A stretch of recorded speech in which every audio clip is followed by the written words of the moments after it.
Thank you, Vijay.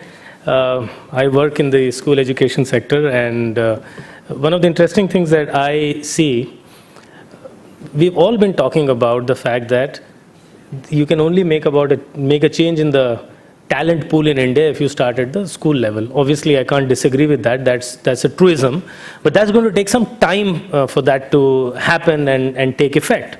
However, what can be done today about it is of more interest and more relevance in this room.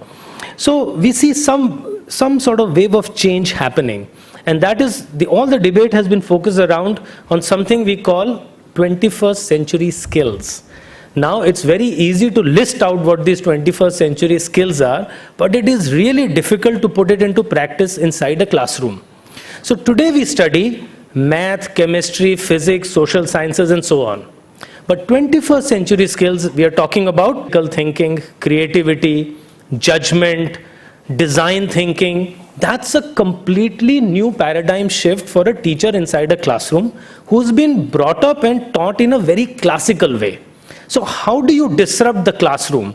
Because if you don't disrupt the classroom today, 10 years later, India's dream of being a workforce supplier to the global knowledge economy, I think there are going to be some doubts around how that is practically going to happen. If you look at the scenario today in terms of the availability of talent, we have serious challenges. India might have moved up in the competitiveness index by 32 points or whatever, but if you look at the global talent indicator, India is 89th. It hasn't moved up. We are the last among the BRICS nations. But that is a challenge for people who are in industry to address. As somebody who's spent about 20 years working in and around schools, and I'm associated, I run something like close to 51 high schools ourselves, this is easier said than done. But we've made a beginning. I think there are two aspects of this issue. One aspect is, unless you change the assessment system, the transaction in the classroom is not going to change. So CBSE made some change in the assessment system, and it's a well-known truism in education that instruction follows assessment.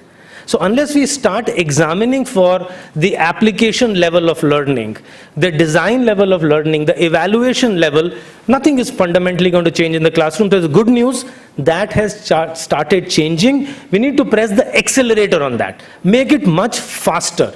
And that is going to come when you change a very basic tool that we have grown up with, and that's called the textbook. Okay, so I think as long as we are chained to the NCERT hegemony of textbooks, I think we have a bleak future. But there's a whole bunch of new age publishers who are coming up with very well-designed curriculum that focus on creativity and all the 21st century skills that we are talking about. So the good news is we're getting there. We need to do it much faster. Do we have a choice? The answer is no. There is, in some sense, there is an educational emergency in India right now in terms of all the different factors that we have. We don't have enough access to education. We don't have quality of education. We don't have teachers. We have stupid regulation around education in India, and hopefully we can have a little more discussion around how we can make a concrete difference instead of simply talking about it. Thank you.